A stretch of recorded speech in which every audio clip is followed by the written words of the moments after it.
Chinwag, Steve. Chinwag. Chinwag's on, Steve. Chinwag on the air. Chinwag on the air. And I'm a few scotches in already. Oh, well, already? Wow. That's right. Boy, congratulations. That's pretty good. Well, when we record these at night, I have carte blanche to... Oh, is right? Okay. We're moving into Chinwag after hours. A little bit more a little bit more of a spicy mode for Chinwag. Really? That's interesting. That's good to know. What's your featured brand? What do you like? I am a fan of the Scotch from like Isla with the peated Scotches, single malts. Although in a pinch I'll drink almost anything. So. Okay, Drano. But that doesn't sound good. I was in Scotland recently, and I had exactly the thing you're talking about. Is that how you pronounce it? Islay? Yeah, well, Isla. Isla. It looks like Islay, but it's pronounced Isla. Thank you. And there's this very like smoky, peaty brand of Scotch from there. That's cool, and I enjoy that. We need to get sponsored by them. We sure do. Well, listen. You put a glass of Scotch in me, and it's game over. Now your drink of choice is like tequila, though, right? Yeah, tequila or mezcal. Because if I drink Scotch, I turn homicidal. I don't know what happens to me. No, you don't need it. You don't need to see it. It's weird. It's like what happened. We need to hear those stories. So somebody has told me that some sort of amber liquors can really disagree with some people's systems. Interesting. And that it's like that can really cause some real issues. And I don't know what that is. So you might be kind of allergic in a way to That's exactly amber, right. That's exactly right. Yeah, that makes sense. My son is half Chinese, and there is a sort of gene that finds alcohol like way more intense, like in the Asian sort of gene pool. And so if you drink, you get the kind of red flush, and you get kind of like tipsy faster. And he's got that. I believe our friend Edgar Allan Poe, they speculate, had that. Oh, really? Because he was evidently sort of anecdotally, like a glass of whiskey would be enough. He'd be ripped. Him. Yeah, to sort of like really have him sort of. And isn't his death kind of mysterious that way? His death, I believe, is now. I'm gonna again go off about something that I only barely half know. But I do think that let me just pick out the things I vaguely remember, which is that he sort of showed up at his agent's office, kind of in a state, freaking out, and I believe he had shaved off his mustache. Oh, really? Because he was really paranoid that he was being followed or something. And I vaguely remember this, that he was trying to disguise himself. And his agent was like, Edgar, what's going on? Yeah, buddy, where's your I'm still waiting for your next book. And so he was, and then I think this all kind of led into this extended period where he sort of disappeared and people couldn't find him. And then I believe he was found wandering around in not his clothes, really incoherent, I think drunk. And then he sort of was put in a kind of, home or a kind of like a shelter almost, where I think he died. And I think some of the speculation is that it was during an election. I can't fucking believe I know this. And you said like, I don't know much. And now you're like, well, actually he shaved his mustache. I'm not actually sure. And I think they think it was during an election. And what they would do frequently was they would get sort of bums and they would get them drunk and they would, in exchange for them sending them into polling booths to vote repeatedly, they would get them drunk. And there's some speculation that's what had happened to him. Really? Somehow. Yeah. Wow. I think that there's some. Anyway. Okay. Well, our fans, there's going to be like friggin' 20 of our fans who are like, actually, I'm a professor in Poe studies. Yeah, well, there's that. But there also might only be 20 people listening to this. Well, all of them will be Poe experts. Yeah, after my extended riff on the death of Edgar Allan Poe, all of which might have been invented, by the way. I might have invented all of that. Fantastic. But anyway, welcome to the Chinwag. Welcome. as always, please visit various settings and Yes. and platforms to rate us, to give us reviews, to ask questions. iTunes, Apple. It's really crucial to get those reviews, those ratings, and people are really helping us out, and so that's really crucial. And also, to all of our loyal listeners, there's many of you, and you're a really trusty cadre of folks out there. You are. Get on to your friends. Text right now to a link to this podcast. That's right. Just get on to your weirdest friends. To your friends who are still going to be conscious after I banged on incessantly about Edgar Allan Poe's death, mysterious death. Find those guys who will really be able to handle that. Yes. And let them know. Or even the ones who can't handle it. Who can't handle it. Challenge them. Yeah, challenge them. Give them. Let me throw them and a curveball. send our crazy animations. On YouTube, we've got these insane animations by Alex Sokol, and I think that alone should convince your friends to sign up for the Chinwag. It's a psychoactive drug in and of its own. So anyway, that just spread the word. Spread the good news around. Without much further ado, we have, I think, one of the most amazing guests we've had. Very interesting. Coming up. And I'm going to turn it over to you, Steve, for a bit so you can tell us who it is we're going to be speaking with and how you know this gentleman. Yeah, this guy, the Venerable Sovanratana, is a Cambodian monk. And I met him back in... this was 20 years ago when I was living in Cambodia, and I was teaching at the Buddhist Institute, and he had just finished a degree in Buddhism in Sri Lanka, and we met actually right after I had witnessed a crazy political assassination. It was a very strange time in Cambodia at that time. And we became friends. We've been friends ever since. He has now left the monastery to join the government, and he's the Minister of Foreign Affairs now for the Cambodian government. But we had this wonderful talk with him about Buddhism, and I think he's really important because I think our listeners are interested in Buddhism, but you'll kind of get these kind of popularizations written by, a Westerner. And what's great about this conversation is this is really from a Buddhist monk, a master of Buddhism from Cambodia. So it really is the most, essential teachings. Amazing. And you're saying that in a lot of ways, he's kind of applying Buddhism to a foreign policy. Right. He's kind of conducting foreign policy through a Buddhist lens, which sounds good to me. I mean, it's that sounds pretty great. One of the great goals of Buddhism is to decrease human suffering and increase human compassion. And if that's your focus, your goal. It sounds very refreshing. Yeah. If that's your country's foreign policy mandate, that's pretty unique. So and indeed, he was one of the most senior monks. He was an abbot, right? Yeah. In the Theravada, the Theravada tradition in Cambodia. And as you say, now he's serving as the foreign minister under Prime Minister Hun Manet, right? Yes. Did I say that right? Yeah, and he's new. And he's a visiting professor at Panasastra University in Cambodia as well. That's right. This is truly an honor. This is an amazing, amazing thing. Welcome, Dr. Sovanratana.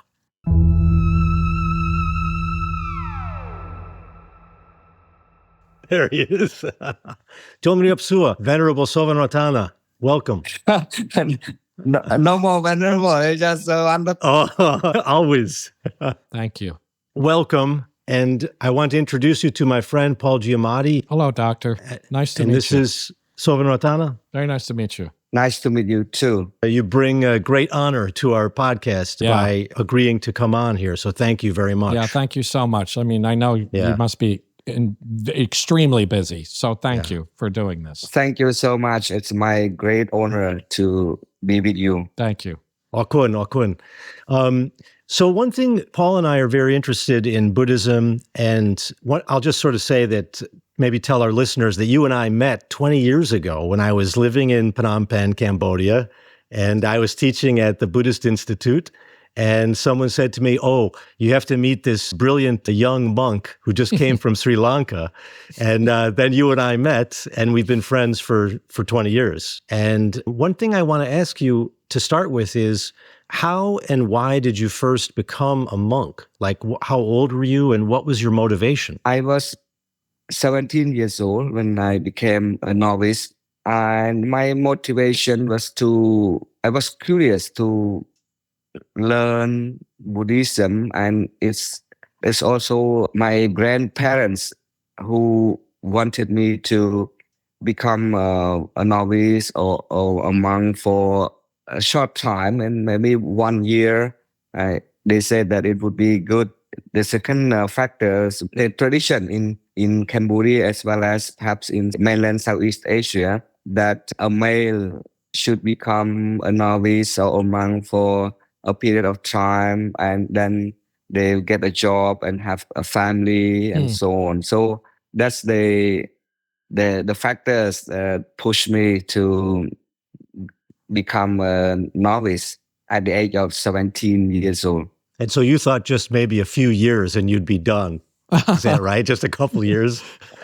That's it. That because they said 1 year. My parents said 1 year. I sort of like a teen at 17 years old. I was not really fond of living as a monk for a long time, because I really like to have a kind of like a happy time. And they said 1 year. I thought 1 year not long, so it's good. Did you feel any inclination in yourself to do this? Was it? Yes, because Buddhism has been prevalent in the society. So by one way or another, I had been to temple as a boy, and we on the festive occasion. So I went to temple with my parents. So from there, I had some knowledge of what Buddhism exists, but I never know what the Buddha's teaching. But just by tradition, we visited temple, but very rarely, once a year or twice a year. I think a lot of Westerners, particularly Americans, they don't know the Theravada tradition of Cambodia. They know more the sort of Japanese Buddhism, the Chinese Buddhism. They know Zen a little bit. Maybe, Sovanratana, you could tell us a little bit about Theravada and Mahayana, Vajrayana. Yeah, that would be great. How do you see it? Sure. I've been exposed to all these traditions as I was living in Sri Lanka for 9 years and in India 5 years. And after that, I had the opportunities to visit this country for conferences, for pilgrimages, many times a year. So, and also I've been to Nepal, Bhutan, Mongolia 3 times. So all these in China, of course. And then I learned also in my studies about this tradition. So what I could tell you in brief is that in Buddhism, mainly is divided into 2 main lineage, kind of main tradition. So it's another one is Theravada, another one is Mahayana. But some people also would like to have another one called Vajrayana, or diamond vehicle. The third one is close to Mahayana in a way, but it has its own characteristic as well. Tibet, Nepal, right? And Bhutan. The Tibetan Buddhism, Nepali, and Mongolian and Bhutan. Right. Okay. And then the mainstream Mahayana, like the Buddhism in Japan, in South Korea, and Vietnam, of course, and in China, Taiwan, Singapore, Malaysia, these countries, they practice the mainstream Mahayana Buddhism. Is the Theravada an older form? Is it the kind of more ancient or older or more pure? Is there a difference? We would like to claim that Theravada is authentic, and it has come down from the original form of Buddhism from the time of the Buddha. as the word says, Theravada. It means that it has the tendency to be, more conservative, and it has more rule-based practices, and that's what we have the historical records that it has come down all from the time of the Buddha. So in Theravada, we say that we are the original in a way, and Mahayana is more developed form of Buddhism, and of course, as well. Yeah, the Theravada, as I understand it, correct me if I'm wrong, but it sort of focuses on the historical Buddha, Gautama Siddhartha, born maybe 563 BC, so a long time before even Jesus Christ. And then later, sort of Mahayana Buddhism introduces other Buddhas, right? And they sort of also worship like Amitabha and these kind of other Buddhas as well, right? And is that, when you say other Buddhas, is that what a Bodhisattva is? Is that another Buddha, or is that a different thing? Buddha and Bodhisattva. What's the difference there? Am I confusing the two things? They have both the Buddha and also Bodhisattva. Buddha, according to their philosophy, they have the concept of Buddhas in many forms. Not only the historical Gautama Buddha, but there's like Professor Asma mentioned that there are other Buddhas. In fact, the main Buddhas, they worship 5 altogether.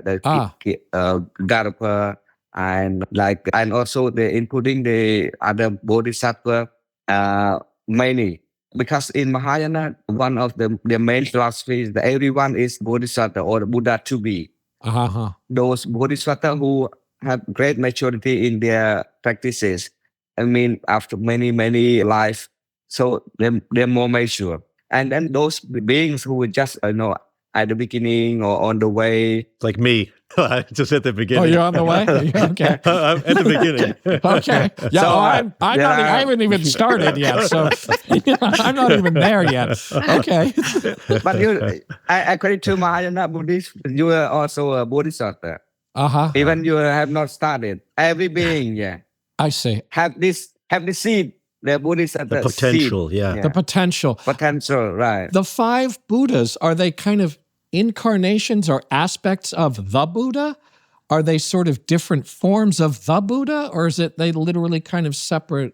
I don't think it's clear. Maybe Sovanratana has a different view, but it's not so clear. Exactly, like Professor Asma mentioned, it's not stuck in their explanation, but it's kind of, sometimes it says the appearances of the historical Buddha, and sometimes it's like a very vague concept of the Buddha.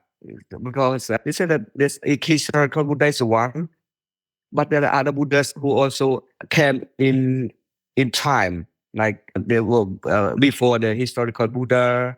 So they have this kind of like the concept of Buddha, which quite a little bit different from the historical Buddha. And not so very clear, I must say. Yeah. Interesting. There's a fun tradition that maybe you could talk a little bit about too, which is the Jataka tales or the Jataka tales, where these are like the lives of the Buddha before he was born in the 6th century, and he was an animal. And oftentimes they'll use these stories to teach kids about Buddhism too. Like the Buddha is an animal who then gives up his life for others, and that creates good karma, and then he's born in a higher life. And so you actually see the Buddha go through his previous incarnations. They're like folk tales of the Buddha. Are those still popular in Khmer culture, Doctor? Yes, very much so. Buddhism in Cambodia is very well explained and popularly practiced through these Jataka tales, or the past story, birth story of the Buddha. And in many occasions, the festive occasion, the monks, in fact, preach the Jataka tales. There's also a festive time during the rain retreat, or the Vasa, during the rain retreat, 3 months, the rain retreat. And the monks, no, 2 months into the retreat, we have the tradition of organizing every temple. They organize the way some telling. It's kind of the monks recite from the text, and the lay people come to listen with their offering, the fruits, and many requisites. Especially the fruit, they decorate very nicely with this kind of the decoration, like we call mandala. This kind of this kind of a mansion or what do you call it? It's kind of like a beautifully decorated rooms inside the hall, in the middle of the hall. Then they start preaching this Japa story to the people, and all people comes and they listen and they offer according to the section of the story. Like when it's a matri who was plucking the fruits from the forest, so they offer the fruit according to that story, like that. Oh, that's awesome. Yeah. Oh, that's great. That's amazing. Yeah. Now, did you say mandalas like as in the tradition? Because I know mandala is sort of in a Tibetan tradition. Is it the same thing? Right. Very much similar. Yeah, very much similar. I've been to the Tibetan temples and they have this mandala. Yeah. They call it, what in English they call it canopy or something like that. Yeah, canopy. CAN with all designed, OPY. Yeah, with all the decoration. Well, one of the things that like unifies all these different kinds of Buddhism is really the Four Noble Truths. And I wonder if you could just talk us through the Four Noble Truths so our listeners will understand, like, what's the sort of the essential teaching in Buddhism? Yes, despite all the differences, we have the very common core of the Buddha's teaching, which practiced and believed by all the tradition. One of them is the Four Noble Truths. And dependent origination, this very core teaching of the Buddha as well. And of course, the karma and the effect or karma of the result of the karma. Yeah, we have the idea of karma. We talk about karma here, but we don't understand it as deeply, I think, or as serious as you guys do. Yeah. Let's start with the Four Noble Truths. Yeah. Four Noble Truths from the first teaching or sermon of the Buddha, he started with this Four Noble Truths. He set out his mission according to the Theravada records that with this, his first sermon is embedded with the Four Noble Truths. See, because his main idea was like to reveal what he discovered at the time of enlightenment. So the Four Noble Truths was the core. First Noble Truth is, he said, about suffering. So like the dukkha. And it said that this world is established on the uncertainty and it's resulted in suffering.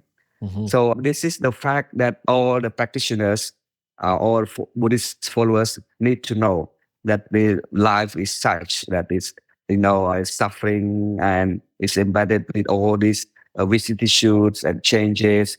So it's resulted in suffering. Then the second factor is the dukkha and the causes that lead to the suffering. According to the Buddha, there's many causes that lead to this suffering.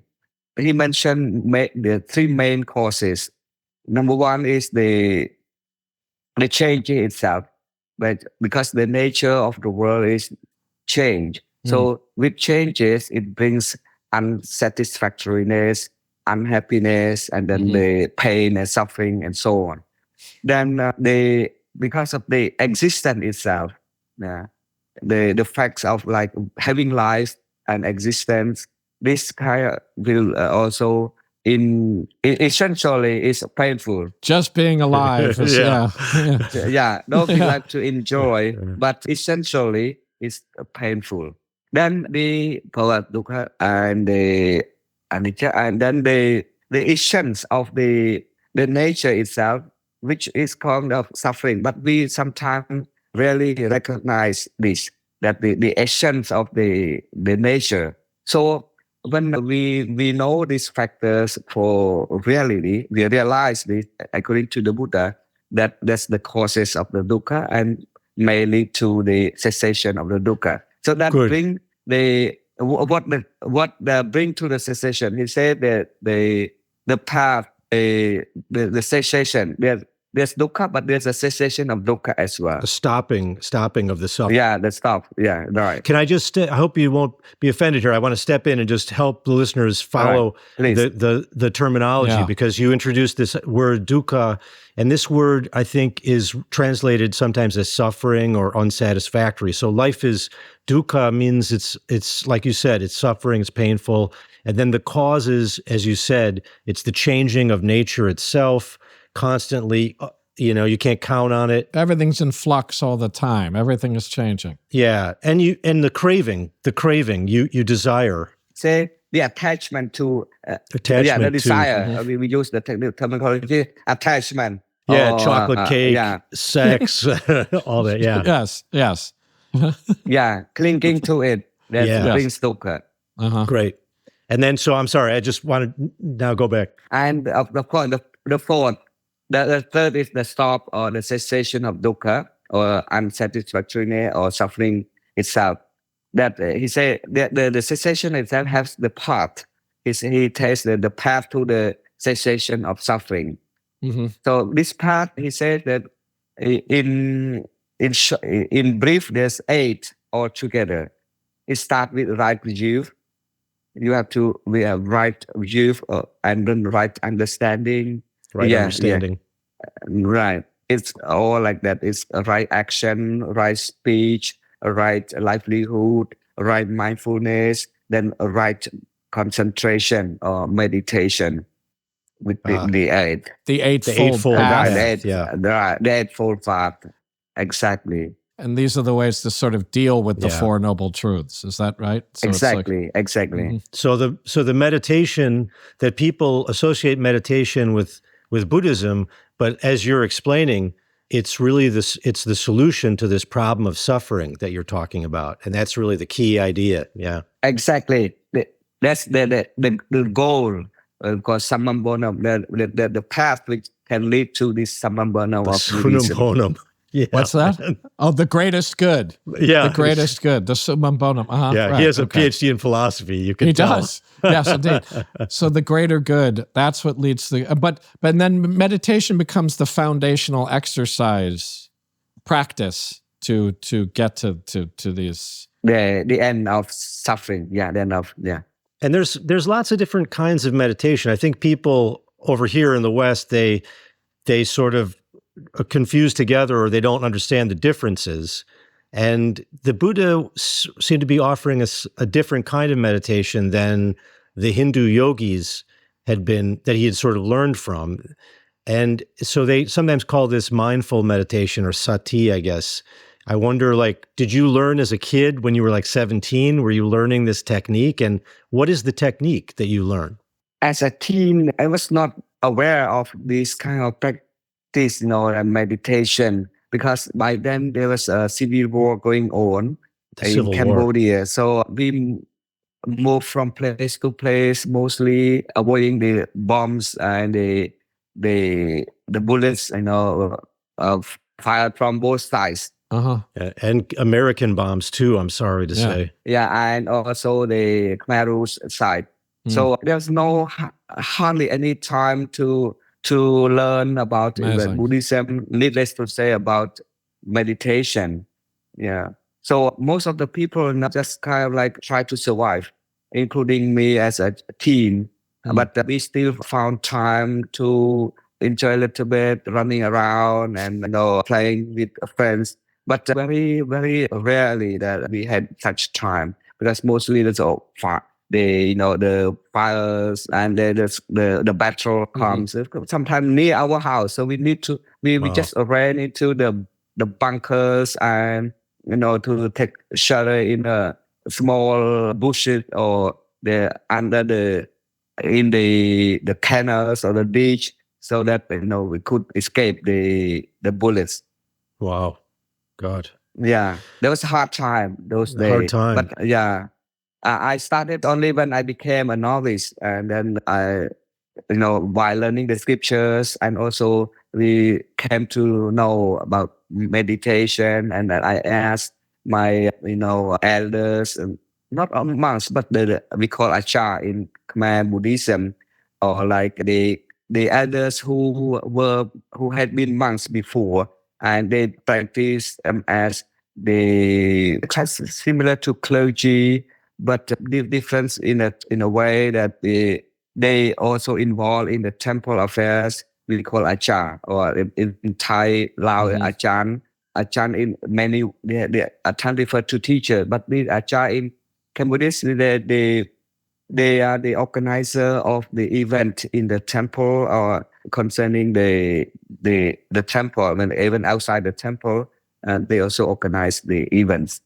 We call it like. One thing that's really interesting about what you're saying now is people can start to see that Buddhism was a large part of the social life, like the education of children, the taking care of the elderly, trying to provide food. But there were political forces that were against Buddhism and were trying to destroy Buddhism. No? Yes, there had been before, but now I could say, as I'm living here in Cambodia, Cambodia is very much alive and is still believed and practiced by the most majority of Cambodians, and it's contradictory to what people predicted like 20 years ago, that Buddhism in Cambodia would be like South Korea in 15 or 20 years. But thanks to all the good deeds that we survive, and we still, I would say, intact in around 90% of the people, of the Cambodian, the 17 million people, Yeah, people always thought, when they saw me 20 years ago, they always thought I was a Christian missionary. And I said, no, I'm not a Christian missionary. I went to Buddhist Institute. That's funny. I remember that, Professor Asma, Is there a Christian presence, though? Is there something of a strong Christian presence, or is it, or no? There's a Christian person here, but it's like we live in a small number, and we have Catholic and some branches of Protestants. But now it seems to be more cooperative with each other, and we have the Interreligious Council of Cambodia, CIC, Cambodian Interreligious Council, sorry.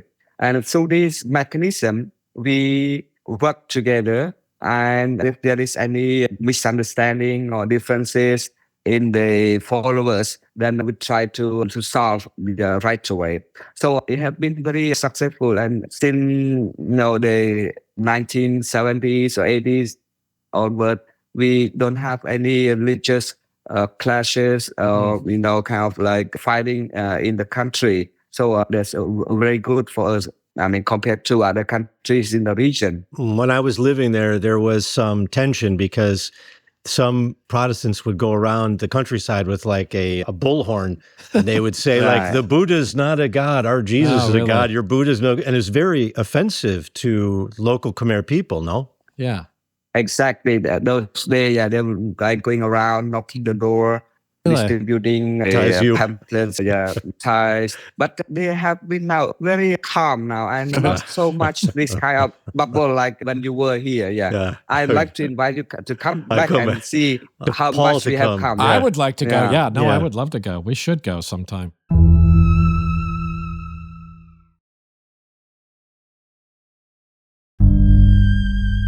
One thing I think our listeners are very interested in is they don't know what the life of a monk is like. And I wonder if you could just tell us, like, when you wake up, what was your day like? What's the day like for an average monk? Now, for us in Theravada, I went to particularly, the Theravada, we have our schedules. Every morning we get up early, like in 4 or 4:30, depending on the temple schedule, but mostly 4 or 4:30. Then we wash ourselves and go to the shrine hall. We call Vihir here, or Vihan in Thailand. Then we have the chanting and meditation. Altogether, it comes around 1.5 hours, up to 6. Then we come back, take a shower, and then have breakfast and go to the monastic school. This when we are young, we are still a student. And if we're teacher, also more or less the same, because we need to teach. So like me, I was a teacher and a professor for many years. So Yes. we follow this pattern. Then at 11, we finish school, we come back and have lunch. But sometimes we have lunch at the schools because they're far away from the temple. And afternoon we have classes. And at 5, we finish the school. We come back to the temple, have a shower, and then again chanting. Evening chanting. Chanting and meditation. Evening tend to take longer time. It's sometimes about 2 hours, including the advice from the senior most monk or the abbot. Not, like in my case, I was abbot. You were an abbot, yeah. You became the abbot. Yes. I was abbot for 18 years. Wow. 8. Oh, okay. So quite long. Yeah. Yeah. So after the chanting and meditation, I gave advice, kind of with regard to practices or philosophical points in Buddhism, and then sometimes a comparative philosophy, as I am specialized in philosophy. So this here, and also I take example from countries where I've been to, telling them what are these countries they have and all this. So kind of like they became interested to listen because it's kind of these experiences I have from many countries, plus my stay and studies abroad and traveling. So all these colonize it and then give them as like advice. And if I want to encourage them to study, I take cases like, for example, like Singapore, small country, they focus on education. Then they all have great brains and develop their country. Why not us? Why not us? And then everybody goes to bed like at what time in order to get up in the morning? Yes. Then after that, the chanting, meditation, and this listening to some admonition from the senior most monk. Oh, after that, they have the drink. Yeah, drink, and then the scriptural studies, including their lesson, homework. Then at around 10, we go to bed. That's a long day. Amazing. That is a long day. Long day. Wow. Yeah, it's a long day. That really is. And if we are beginner, we just became novices or monks, we need to memorize the scripture by heart. That's very hard because why we need to recite again and again, it's kind of recitation, and we have to memorize because we need to recite when we have the function and also the chanting. We don't read from the books or the text, the chanting. but we have to so like a kind of a book. We need to memorize all. Yeah, we call the chanting book. Or and you go to the funerals. books of recitation, of course, funeral and the ceremonies. Can we ask you more about the funerals? Because Paul and I are interested in what does the Buddhism teach about the death of the individual? Is there a soul? Does the soul go on? Yeah. What are the ideas about karma and rebirth? Maybe we could just reincarnation and things like that. Yeah. You could explain. Very good point. In Buddhism, the karma and rebirth, or some people prefer to call it a rebecoming. And then they have some different terminologies in Buddhism itself. According to the tradition. Like in Theravada, we prefer to call karma. It's a Pali term. From Sanskrit is karma. Mm-hmm. And then rebecoming, or punabhava in Pali, paranabhava in Sanskrit. So this the terminology used in Theravada Buddhism. While in Mahayana, they call reincarnation. Mm-hmm. Mostly the Vajrayana, the diamond vehicle. Mahayana, they use the rebirth, more kind of karma and rebirth. Mm-hmm. Interesting. And then the reincarnation is more in Vajrayana. Mm-hmm. Yeah. So see, even in Buddhism itself, the different terminologies are used here. Let's say, but there's common core in this belief or in this teaching. Despite the different terminologies we use, but there's the common core is that in Buddhism, we believe when someone passed passes or die, there's another conception, or as in Theravada we call the purnabhava, or re-becoming, or taking a new life, new birth. But in this process, in Theravada Buddhism, it's clear that it's not the same as in reincarnation. See, but in Vajrayana, reincarnation it means that the same person transmigrate from one life to another. That's why they have the reincarnation, like the previous master, and then the new life become another master, like Dalai Lama, Panchen Lama, and so on. Yeah. But it's different in Theravada. Yeah, they're different because they say I stress again that in Vajrayana, reincarnation is that the same person will take a new birth, and then there's some masters who expert in this saying, in prediction, in soothsaying. Then they go and find the reincarnation, the person who is born from the previous one. So especially with regard to the most important person, like the Dalai Lama, they have to find the new incarnation of him. Right. But what about the notion of being reborn as an animal and things like that, lower down and not as another person? And this is all, and it's all according to how you've lived your life now. That then determines your rebecoming or your rebirth or your reincarnation. Absolutely, this is the essence of karma teaching. That life after depends on what you are living now. So this karma has its own consequences. Yeah. Like what you practice here, what you do here, yeah. It will bring the result into your next life. This is the essence of karma. Yeah, teaching. So you're in trouble, Paul. I'm in trouble. I'm in big trouble. Yes, I'm in big trouble. I'm in big trouble. But you can come back. And again, I might be asking very stupid questions, but you can come back as an animal, right? I mean, as a non-human creature, right? Exactly. Depending on the consequences of your karma, you can be animals, and it can be in lower realms, or we call realms, like the states where you health, or the animals and the demons, because and then the humans. There are four, and then the three lowers than the humans. Realms. Okay. And then the higher, including we call the celestials, and then going to, and we call Brahma. There's the highest celestial in this realm. And you can rebecome as any of these things at these different levels according to your karma.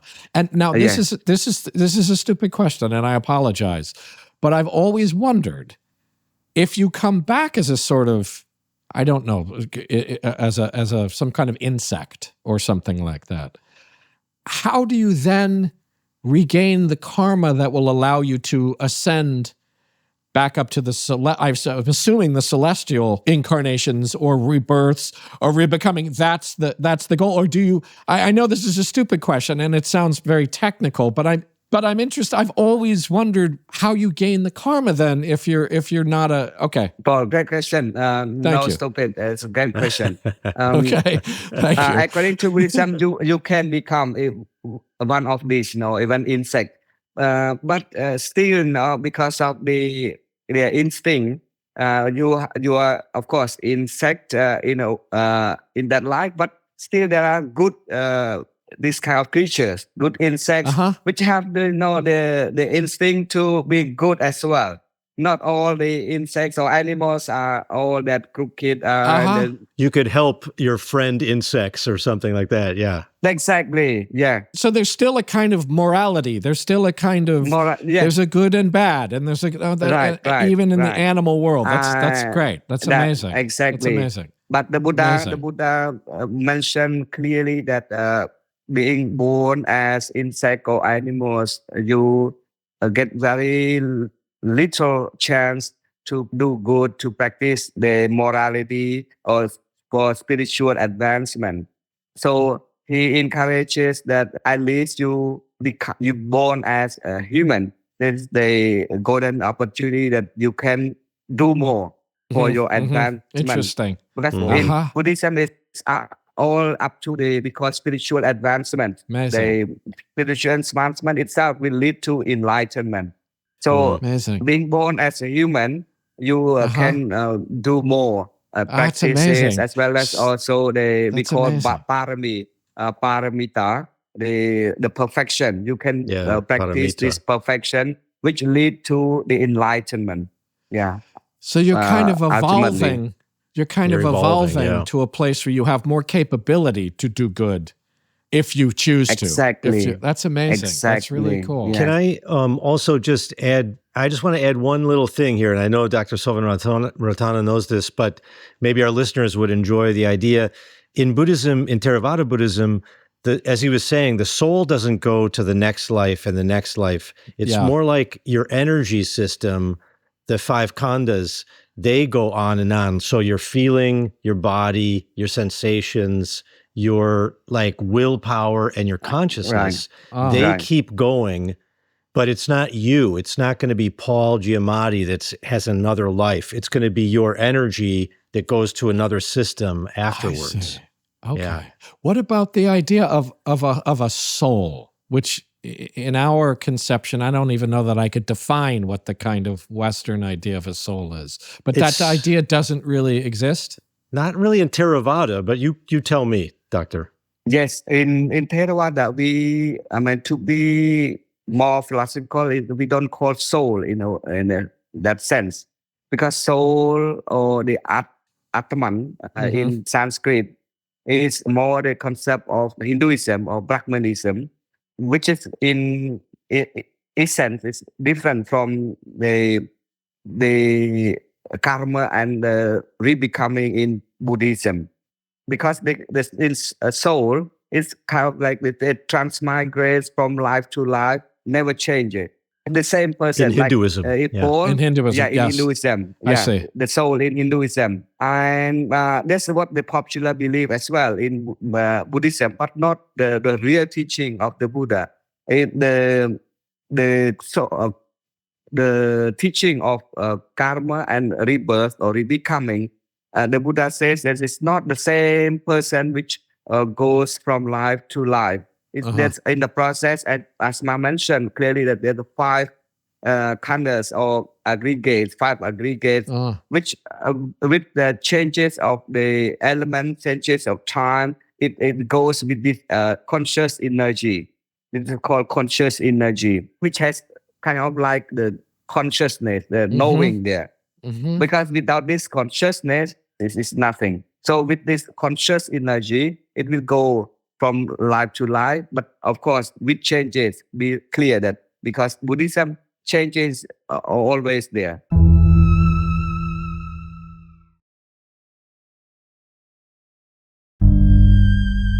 Paul and I are very interested in the Khmer culture, and I know, like, we're interested in the sort of folk cultures. Like, there's a belief in ghosts in Khmer culture, and we're interested in spirits and so forth. Like, I know this is still very strong. People believe that spirits can be in like trees and rivers, but there can also be ghosts too, like people who have died, maybe like painful deaths, like women in childbirth, but they come back. Could you talk about that a little bit? This is very much a popular belief in Cambodian culture and tradition.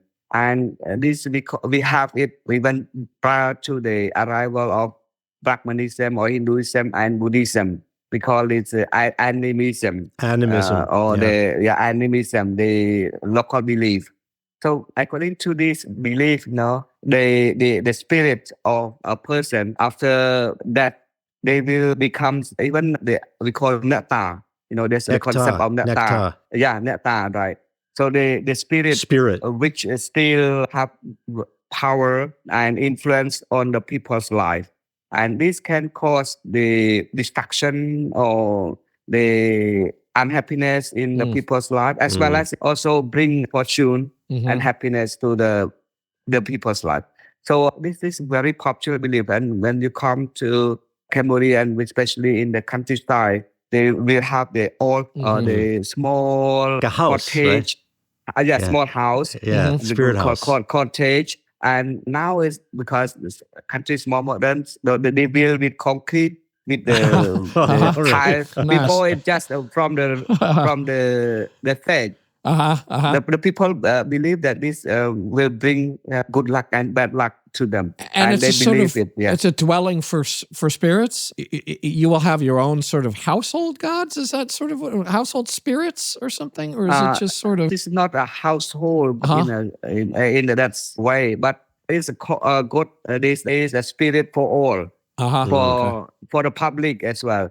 Like we have here in Cambodia, the most popular is Yemal and Glem Yun, that's the general, right? Yeah. He was a military general. who passed away. And Can you tell that story? That's a really cool This is story. a spirit? This is a spirit that you're talking about? Okay. Yeah, the story is long, but to Okay, make it well, the short it's version. Like this. Yeah, Okay. He was a general in the 16th century, 15th century, I say. And then, he caused the fighting between the Cambodians and the Thai or the Chinese. Always. And I like not to say, but well, it was the history.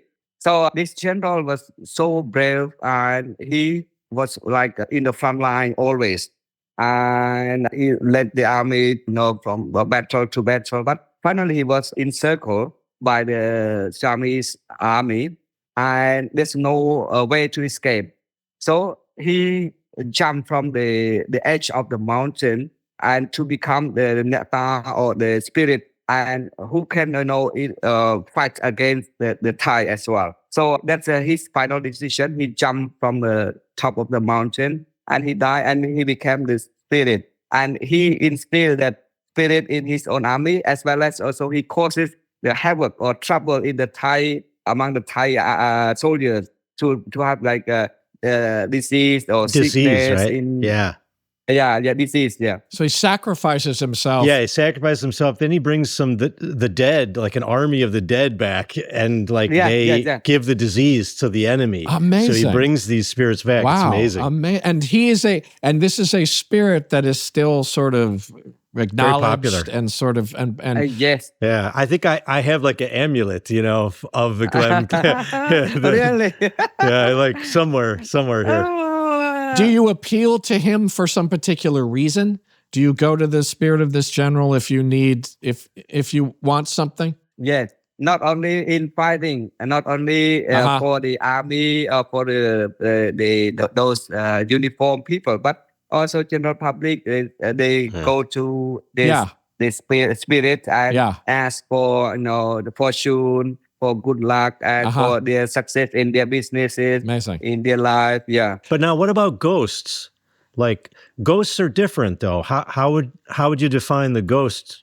Ghosts different from this nectar or the spirit. Ghosts, those who died and they become a ghost, which are sometimes visible to their relative or to some people. But ghosts is sort of like a short-lived. They stay for some time, and then they will believe that they will take new birth, and that's all. So they're sort of lingering before they are reborn. Exactly. Interesting. Okay.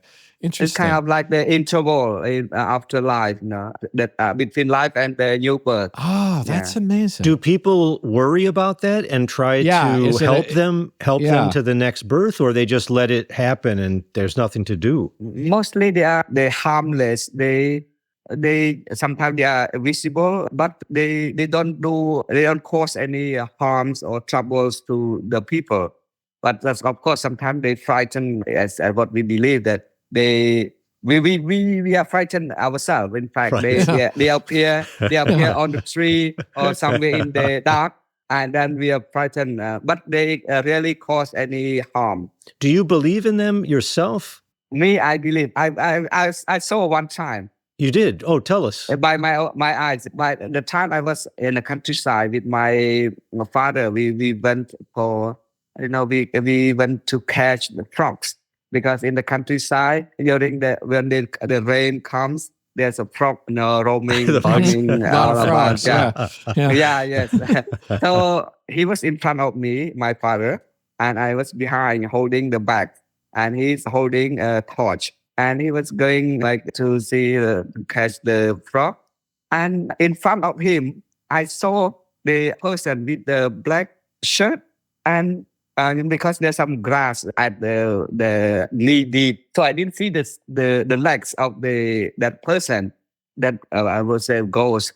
So see up from the waist up, I saw with this black shirt, and then I thought I saw and I hear that he was talking to my father, and my father was in conversation with him. And then then my father moved away from that spot.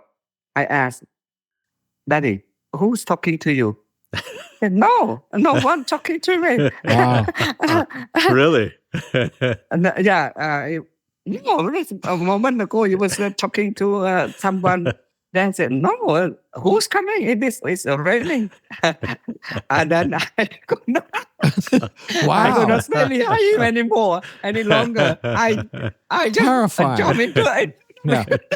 Yeah. I Terrifying. jumped to the front of him. I said, no, how will you come to the front? How can we catch the frog? No,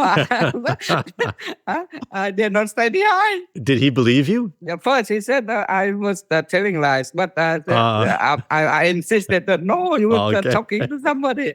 Then we could not stay, or we could not go on catching frogs anymore. We have to go back to the home. Go back home. Wow. Yeah. Wow. Yeah. Fantastic. Amazing. And there's such things as demons, and there's such things as sort of, but there isn't an idea of hell really, or heaven. There's just sort of, and there's realms of demons and there's realms of... Demon, according to Buddhist teaching, it's not a hell, but it's a realm itself. It's a state of birth itself, which called demon. And it's in Pali, we call... There are four altogether. The humans, then the demons, and the animals, and the health itself. Yeah.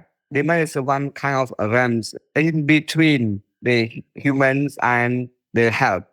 Yeah. They are higher than health, in fact. But according to the Buddhist definition, it's lower than human realm. And do they manifest ever to people? Demons? Do people encounter demons, or is that... Yes, in the traditional belief that it manifests itself sometimes, but very rarely. Mm-hmm. Nowadays, of course, very rare because of this kind of like modernity and the modernity. Yeah, and the demons kind of like they like to appear in the darkness, and in a very remote and quiet place. So now, because people populated, everywhere, so really we saw this. Yeah, that's interesting. I was told by my elders that in the past, even at my hometown temple, they used to see, at some time those days. I mean, in the 40s, in the 50s, 1940, 1950. But nowadays, I never hear. Interesting. There were interesting photographs, from space, they'll photograph the Earth. And 20, 30 years ago, the Cambodia was very dark. Like, it was not so developed. The development in the last 20, 30 years is amazing. Right. Like, when I was there 20 years ago, they just had the first escalator in like a shopping mall, and people came to see it. And now there's like high rises, and it's incredible. It's like it might as well be like Vancouver, Canada, or something. Fantastic. It's very interesting. Yeah, the skyscraper, or we call the high rising buildings, look like Hong Kong or Singapore. Yeah, like Hong Kong. Amazing. Well, we want to be mindful of your time, and you've been very generous. But I wanted to ask you one more question, which was, now that you've gone from being a monk and now you're working in the government, what would you like our listeners to know about Cambodia? Like, what would you like them to know about Cambodia, Khmer culture? Well, our listener to know a few things. Number one is Cambodia has come out from the dark past, and now it's one of the very fast developing country, modern, and fast moving forward. And the second point is that we, the Cambodian peoples are generous, always welcome, welcoming, smiling. So you should look at Cambodia now, not like in the past, like over 40 years ago. There was always we hear of fighting, killing, and so on. But now it's much different, and the country is more peaceful, stable, and safetyness is our priority now. And Very safe. very safe. Beautiful, It's beautiful safe. And country. everywhere you can move, and landmine has been removed almost now everywhere now. Every time we designate the province, landmine free. Now almost complete, and thanks to our deminers, these people doing marvelous job. They said that in 100 years we cannot remove all these landmines, but now Amazing. in a very short period we almost now remove all the landmines. Amazing. We would like to invite our friends and tourists to come and see Cambodia. And see Angkor Wat. People need to see the most amazing temples. Yeah. I would love to go to Angkor Wat. Yeah, I would love to go to see Angkor And Wat. I would like to invite you, both Professor Asma and Paul, absolutely. please come to Cambodia. Yeah. Thank you. Yeah, definitely we should. Yeah. Thank you so much. Thank Dr. you so much, Sovanratana. Doctor. Thank Appreciate you very it. much. Thank really. you. Thank you for a great opportunity. I look forward to seeing you in person. We will come. We will come. We will, yeah. Yes, very It has good. been a Thank long you. time. Yeah. See you. Thank Take you. care now. Akun.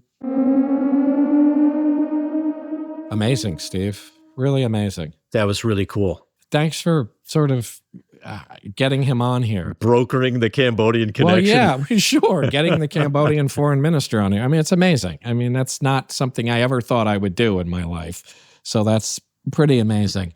And a lot of stuff there was new to me. I mean, I didn't know about, I knew there was sort of like Happy Land Buddha and things like that.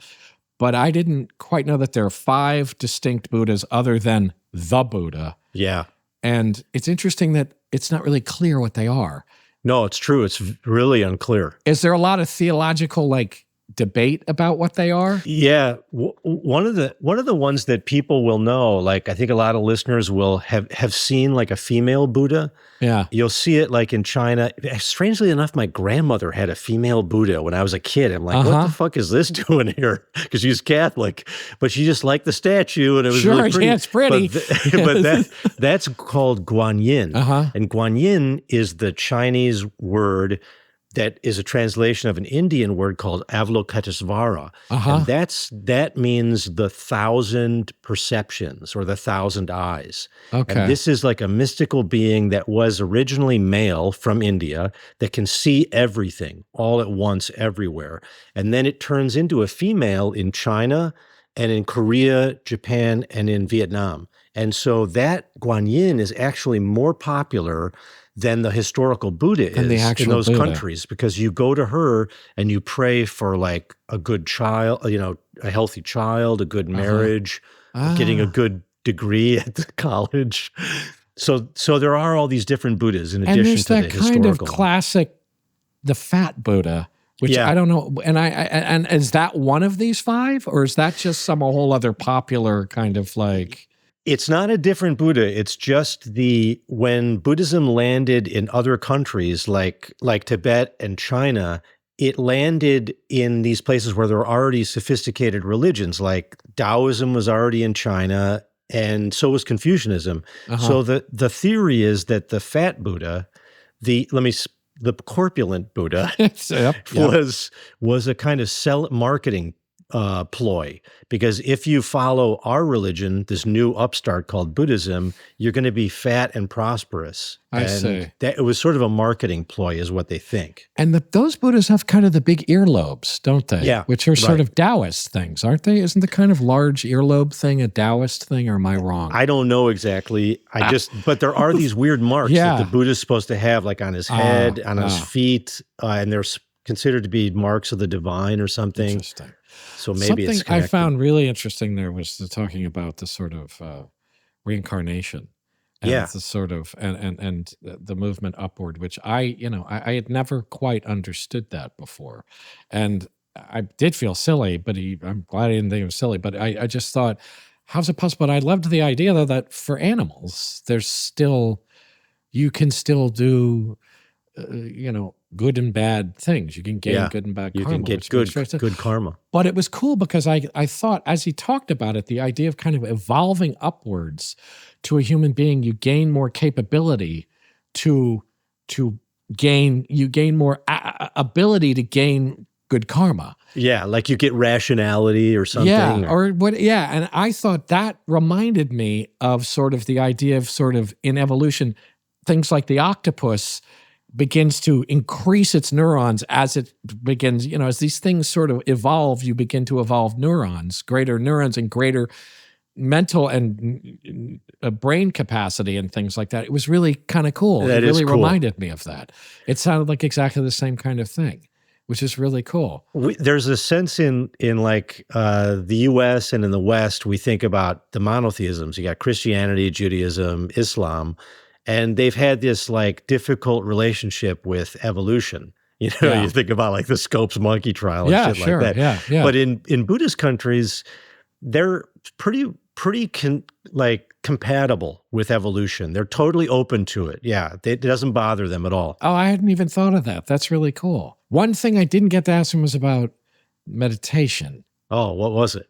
Well, I have a friend who sort of has a bit of an issue about meditation, question about meditation, which is, it seems to her that the idea is you're supposed to kind of divorce yourself from your emotions. You're supposed to kind of, in some sense, step away from them and not feel in some way, to kind of not suppress them. But I think in her mind, there's a sense in which, are you suppressing them? Are you sort of cold? Are you cold? Are you detached? The idea of detachment and all these things is troubling to her and I wanted to ask him about that, whether that's really the idea, that you're not supposed to feel, that you're supposed to be above feeling. And I don't think that that's the idea. I didn't get to ask him. You know more about this in general than I do. Yeah, I wish we would have asked him, but I do have an answer, which is, from my point of view. Yeah.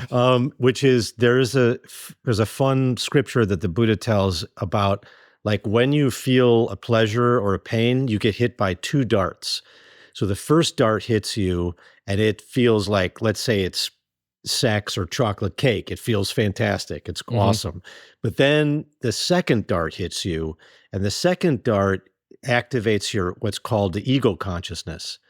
And that means like you had this great sex or chocolate cake, and now the next day you want to have it again. And the next day you want to have it again, and you want to have it again. The craving. And, what Buddhism is trying to do is stop the second dart, which is the ego from jumping in and trying to replicate the experience over and over and over again, because that's craving and that's attachment, and that leads to a kind of slavery. So they're not saying you shouldn't feel pleasure or pain, that we're just biological creatures. Or anger or sadness or any of these things. You can feel them, but you can't be attached to them. Interesting. That's the second dart. And so that's what Buddhism is trying to stop. So you can feel anger and pain and all that stuff, but it has to be temporary. Right. And impermanent. Fascinating. I'm riddled with second darts. I'm a fucking dartboard. I'm like a fucking porcupine just filled with darts.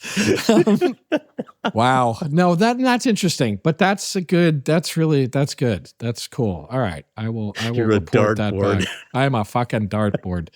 Oh boy. Well, that was amazing. And that was really thanks good. to you for really actually fun. arranging that, because that was really amazing. Well, that's the Chinwag. That's it. That was an amazing one. Wag on weirdos. Wag on weirdos.